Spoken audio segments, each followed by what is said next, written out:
Reveal a natural, radiant glow with Taiso Tinted Moisturizing Serum. With skin-loving ingredients like hyaluronic acid, glycerin, and ceramides, this serum delivers long-lasting hydration, leaving skin feeling nourished and refreshed. 5 luminous shades provide a radiant hint of buildable color with a glowing, sheer finish that enhances your tone and texture. Gentle, all-mineral SPF 30 and antioxidants protect against UV and environmental damage. Experience skincare that hydrates, protects, and perfects with Taiso's Tinted Moisturizing Serum. Visit taisoskin.com for details. Are you interested in providing results-driven treatment services? Join a team of like-minded individuals who share your passion and support your success. With more than 1,000 franchised locations in 49 states, Massage Envy is not only the nation's #1 provider of massage services collectively across its franchise network, but also a national leader in skincare. Start or grow your career at a Massage Envy franchised location. Visit massageenvy.com/SDcareers for full details.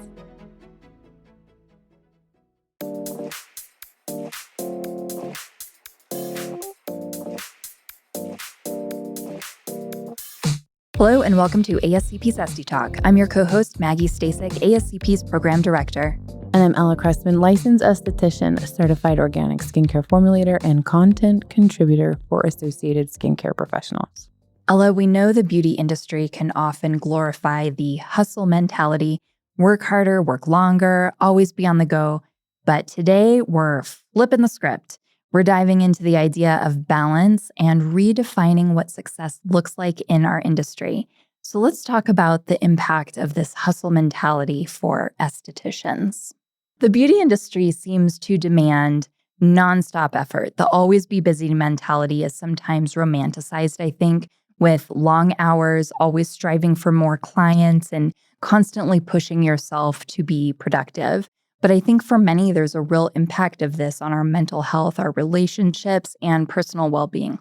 What is your take on this always hustling mentality? Do you think it's an inevitable part of the business, or are we being conditioned to believe it's the only way to succeed? Oh, I feel there's a lot to unpack here. For me, I feel like I want to announce my name is Ella and I'm a former constant hustler, because I do feel that is ingrained and conditioned and expected. What I noticed is when I was in the middle of that, or when that was spawned, it was because I was in my practice and I needed something else. So I became a rep and an educator. And then that led into doing this and that led into doing that. So the pace was set at that point, where it's constantly moving and shaking and moving and shaking. And I came to realize something recently when I was speaking to a colleague that I would talk to often during that time. What are you doing? What else you do? What else you do? What else you do? What else you doing? Great. Sounds good. So a couple of days ago, I was speaking with her. What else you doing? What else? And I was exhausted from the conversation. I'm like, nothing else. I'm just working on my practice at the moment. I'm working on my practice and, this one other thing. But rather than 9 things in the fire, had 1, 2 things, right? So I do feel like we're conditioned, but now that my life is a little bit different, now that I have stepkids, I have aging parents, I have my husband, I have this huge property that we live on, my time is pulled away. And my desire to be in those alternative times is greater than it had been before, because I loved hustling. I loved doing all of these things and being a part of all of these things, or boasting. I don't know if boasting is the right word. Now I'm saying boasting, but when I'm in it, it's like, no, I'm always working. I'm always working. I'm always working. I'm always working, because I was my business. I am my business. They were so intertwined that if I wasn't, then what else was I? What else was I doing? Like, again, I told you a lot to unpack there. But so to answer your question, is this an inevitable part of the business? I've learned that it's not. I've learned that you can have a shop, you can be an esthetician, you can have that identity separate from this other thing. Like, it's not there, that there can be a disconnect. It doesn't have to be like that. And with that, you can be successful.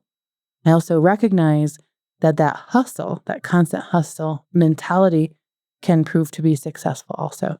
I feel like you can have success in both areas. I agree with you in the sense that we are conditioned. You know, there's this phrase, what's your side hustle? And that is part of the beauty industry because it's what we do. Mm-hmm. And something you said that stood out to me was, what else is there? Mm-hmm. And I think that part of it too is there's so much opportunity in the industry that estheticians are perhaps always looking for the next thing. We're very curious. And also maybe we're getting bored. To just sit at the treatment table and do facial day after day after day. Eventually, I think we get to the point where we love this and we're passionate about it, but what else is there? You know what? Let me ask you this then. This kind of sparked an idea. In the hair industry, you have tiers of experience that's reflected really with their pricing. So you have master and apprentice and everything in between, right? Mm-hmm. In the aesthetic industry, we don't really have that necessarily. So a cost of a facial is what do people charge in your area for your facial, for a facial. There's not a real difference in mastery so much. So it just got me thinking, I wonder if it's this way to position ourselves as masters. Like, oh yeah, I do facials, but I also do X, Y, and Z. I also have a TikTok shop or a channel, or I also speak at conferences. That shows that I'm on that track, that I'm not just fresh out of school, because somebody who comes fresh out of school can charge the exact same amount that I do. Yeah. It's interesting to me. Yeah.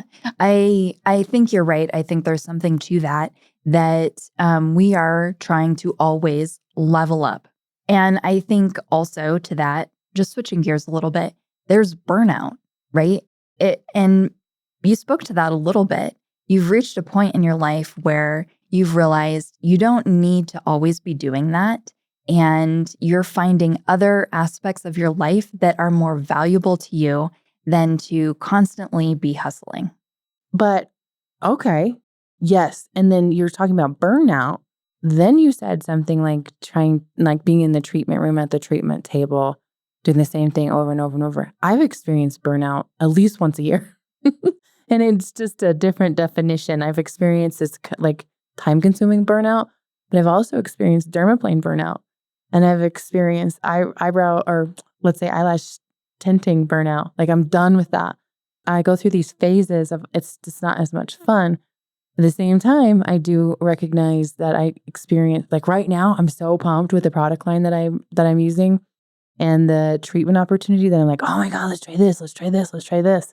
That I'm impassioned in those areas. And that could be why I don't want to do X anymore, Yeah. Dermaplane I mentioned. How do you define the difference between burnout and boredom? Oh, good question. They're so close. They're cousins, I think. I think boredom would be like, I'm not finding the passion anymore. And burnout is I don't have the gas anymore. Yeah. Maybe. Yeah, I think that's a good way to put it for sure. For me in the treatment room, it was probably a combination of both, because I always am passionate about skin and educating and the science and telling my clients this is how we are going to achieve those great results. But sitting at that treatment table day after day, going through the rhythm, that's boredom for me. Or they're coming so long that they're in maintenance mode. Right. Could be boredom. Like give me a pimple, throw me some hyperpigmentation. Yeah. Yeah, I think so. So to your point again about, coming into this new phase of your life, let's redefine what success looks like. And I think also the industry maybe is shifting a little bit where success is not this constant hustle. Would you agree with that? Yeah, success isn't how busy you are, but it's like quality versus quantity argument in a kind of a different way. Yeah. Yeah. And I think it's maybe a generational thing too, because the notion of success, at least for me and having grown up in this industry, success often is tied to numbers. It is, what is your revenue? How many clients are you seeing? What were your retail sales? That kind of thing. And I think perhaps that there might be a shift in this. And we can also redefine what that looks like, including things like self-care, which we have talked so much about, enjoying the work that we're doing, and then also having time for personal life. I think that is an individual answer too. I think we can take power in the definition to what we're talking about here, that busy, busy, busy, hustle, hustle, get it, girl, always on my grind kind of mentality. Or, I saw 3 people today and I made $1,000. Right. Or, wow, my books are 80% filled. Whatever your gauge is, I feel like that could be, you get to pick that. Yeah. So you're saying it's a personal thing. 100%. I feel like we need to remind ourselves that it's a personal thing. Yeah. I don't know if it is. Okay. I mean, I could be totally wrong. What I'm saying for me is that, okay, so I got my license in 2006. Oh my God, that was a long time ago. Thank you so much. Was it printed on paper? It was. It was printed on an inkjet printer. I know. They faxed it to me. Mine was on a printing press. They did the Pony Express and they sent it to my house.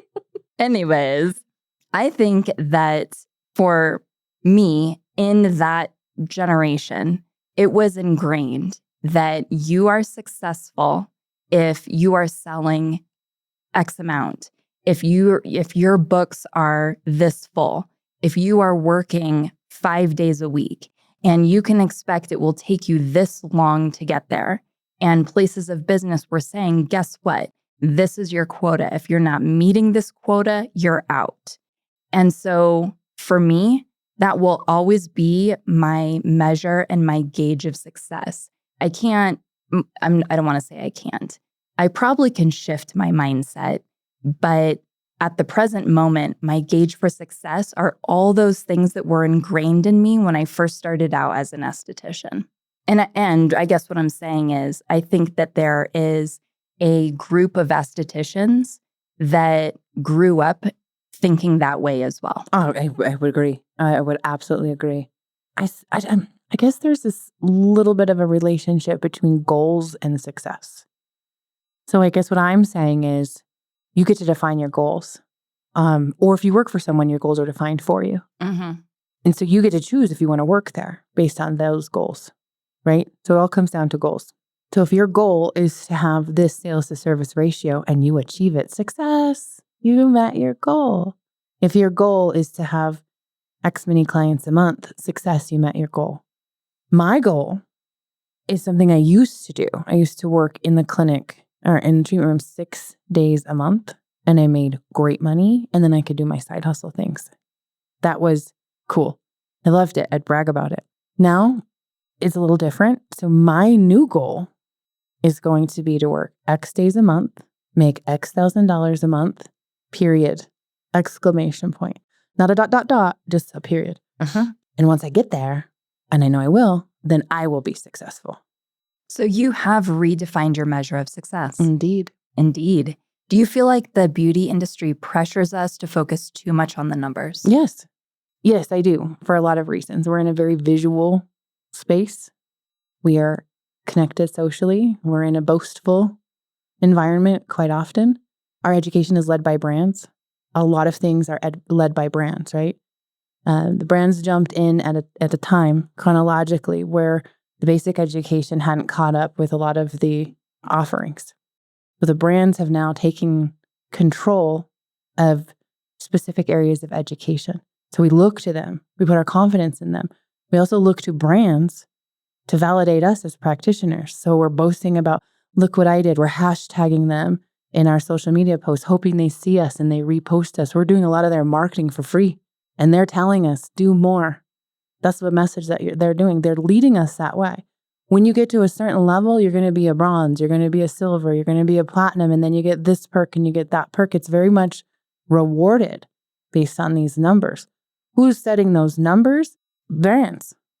Brands are setting those numbers. But you, the business owner, get to decide your metric. You don't have to follow that. Is that fair? Oh, yeah. Period. You are 100% right. My first job out of aesthetic school, and granted, I did not know anything. And it was like whiplash when I was told, you're selling this, this, and this, like, get it, girl, you know? And I thought, what? I thought I was going to do facials all day, you know? It was the brand that came in and said to the business owner, show us everybody's numbers. And the brand said, that's not good enough. We want everybody's numbers to be this, this, this. And I thought, holy crap. Yeah, I was part of that. I was part of that charge. I know exactly what it is. I was part of creating the education for that with the lean, right? One of my favorite parts about where I'm at right now is I'm brand detached. One of the hardest things for me about working with the brands was putting a brand lean on a subject like rosacea, a subject like acne, a subject like even menopause. I did this really cool, great menopause presentation or like so detailed. And then at the end, you got to put the brand lean on it because the goal was to get, the buy-in or have the confidence be in the brand. But the brands at this point are really leading that section. So it's kind of convoluted. And what a great time when we have this opportunity for a new mindset to say, what do I really want? What do I really want? What is the definition for me? Did you recently hear the girl who is the CEO of Skims and Good American? She was talking about work-life balance is not your employer's responsibility. Very interesting comment, but the sentiment was basically like, you're in charge of your work-life balance and you get to make those things and those decisions. So we hear a lot about that also. So as a solopreneur or a solo esthetician or even somebody working at a place and having side hustles, you are in charge of that balance too. So I agree with that sentiment from her. So what are you doing for it? And who is setting those goals that drive or define your success? I think that this side hustle culture is still very prevalent in our industry, but we are shifting towards this idea of work-life balance is important, self-care is important. I think younger generations are helping to fuel this idea as well. And with that said, I think there's also this idea with this hustle culture that if you slow down, you lose momentum, that you miss out, that if you don't keep going, your clients are going to leave and go somewhere else or fill in the blank with whatever the thing is. But that's not always true. It's never true. If they leave and go somewhere else, you're going to get somebody else. That's the thing. The best thing that you can do, here's like my advice. All you hustlers out there or prospective hustlers, the best thing that you can do is provide the best possible service. The best possible service includes whatever you're physically working on. It does include recommending home care, and it includes encouraging this long-term relationship. With that, you might not need these side hustles to validate or to supplement your income as long as you're working on it. I think the side hustle piece is lack and scarcity mindset. Like I'm not, this is going to go away because consumer confidence will change. Yeah, it's going to change for sure. But the more you focus on your service, the service of your clients or of your patients, the better reputation you will have. They'll come back to you. I just had a client come back to me 5 years. I hadn't seen her for 5 years and 2 months. She came in. She spent $756. She tipped me $100 and she rebooked. She's back. She's back in, and she said, I said to her, I think you tipped me. I think you made an error in your tip. So I'm going to save it for you for next time, or I can reverse it. She responded back via text. She said, no, not an error. I forgot how much my soul needs you. Her soul needed it, not just her skin. So that customer service or that relationship building that you have, even if you don't see them, they're also potentially referring people to you and so on. That's where you're going to make the most. But what we do is we focus on the side hustle, on our shops or our online presence or our opportunity to become an ambassador or some kind of an affiliate or something like that. We focus on that instead, and that becomes majority. And I'm saying this out of experience. Yeah, you get pulled thin. And I think that sometimes stepping back is exactly what your business needs. Mm-hmm. And as a business owner, you've probably had to do that. Recently, very, very recently, I had to do that. And I was like, what are my deficits here? I had shifted my focus. I looked solely at my business, took all my other side hustles away. I said, what's not working right now? Because the way, I'll give you an example. I had a booking software. I had a inventory management software. I had something this and something this, and website host was over here, and then the domain host was over there. So I took time, and it was time consuming, and I consolidated. And wow, my business picked up. Different SEOs, different things. I don't know what happened, but it's like picking up. So I'm focusing on that part too, which is an indirect service to my clients because it's easier for them to book, or it's easier for me to remind them that they haven't been in, or things like that. So there's that part too. Now, listeners, we want to hear from you. Do you feel pressure to always be hustling in your aesthetics career, or have you found a way to create balance? Share with us on social media through Instagram, Facebook, or by emailing getconnected@ascpskincare.com. Thank you for listening to ASCP Esty Talk, and as always, for more information on this episode, or for ways to connect with Ella and myself, or to learn more about ASCP, check out the show notes.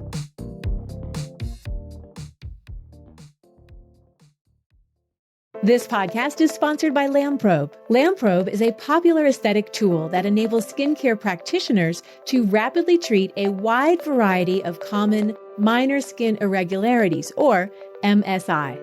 Red MSI treated by Lamprobe include dilated capillaries and cherry angiomas, yellow MSI, cholesterol deposits and sebaceous hyperplasia, and brown MSI treated include skin tags and more.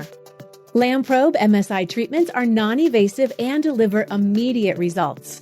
Lamprobe can empower your skin practice with these new and highly in-demand services. For more information, visit lamprobe.com. That's LAMPROBE.com. And follow Lamprobe on social media @Lamprobe.